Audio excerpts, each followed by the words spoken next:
সন্তান ওমর ইবনে আব্দুল আজিজকে যখন বিবাহ করাবেন, হযরত ওমর ফারুক তার শাসনামলে যখন রাজ্যের বিভিন্ন জায়গায় ঘোরাফেরা করতেন, আপনারা সবাই ক্লাস 6-এ যারা মাদ্রাসায় তারা পড়েছিলেন, তখন তিনি একজন মহিলা যার কোনো স্বামী নাই, তার একজন ছোট্ট বাচ্চা মেয়ে দুধ মানুষের বাড়িতে বাজারে দিত।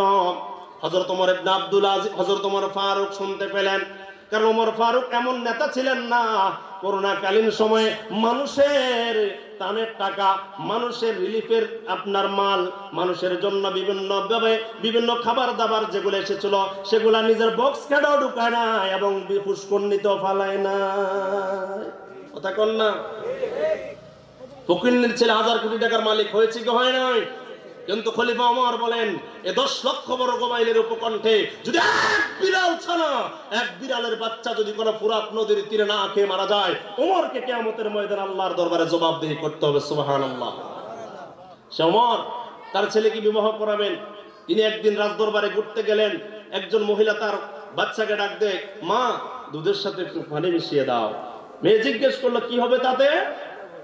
যে একটু লাভ হবে, যে 1 কেজি কি হবে, 1.5 কেজি হবে, 40 টাকা বেশি পাওয়া যাবে।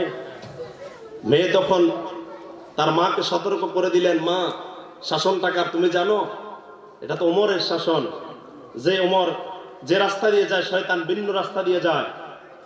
হযরত ওমর ফারুক রাদিয়াল্লাহু তাআলা আনহু রাস্তার পাশ দিয়ে দাঁড়িয়ে শুনতেছিলেন সেই কাহিনী।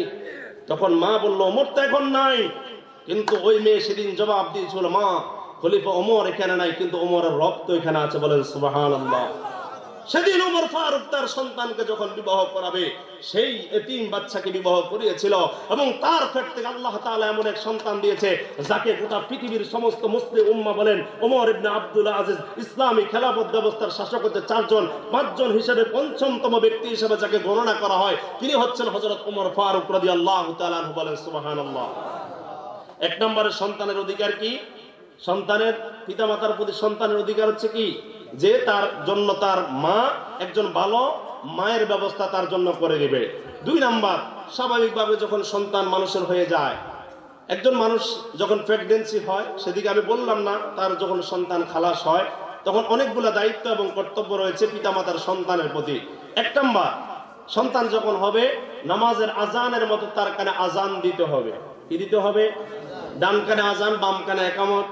কেউ কেউ বলেছেন শুধুমাত্র আজান, আবার কেউ কেউ বাম কানে আজানের এটা জাল হাদিস বলেছেন। তবে অনেক ওলামায়ে কেরাম এটা প্রচলিত আমাদের দেশে যে এক কানে আজান আরেক কানে ইকামত।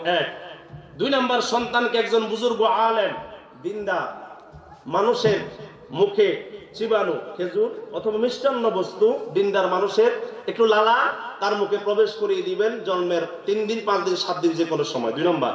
3 নাম্বার, সন্তানের যখন 7 দিন হবে সন্তানের আকিকা করবেন যদি সম্ভব হয়, অথবা 14 দিনে অথবা 21 দিনে। আলোচনার লাইন ব্রেক আছে কি নাই? আমি আমার বিষয়বস্তুর উপর আলোচনা করব। আকিকা আপনারা সকলে জানেন। অনেকে প্রশ্ন করেন, হুজুর গরু ওট না? অসম্ভব। আম্মা জান আয়েশাকে একজন জিজ্ঞেস করলো যে আমি ওট দিয়ে কুরবানি দিতে চাই।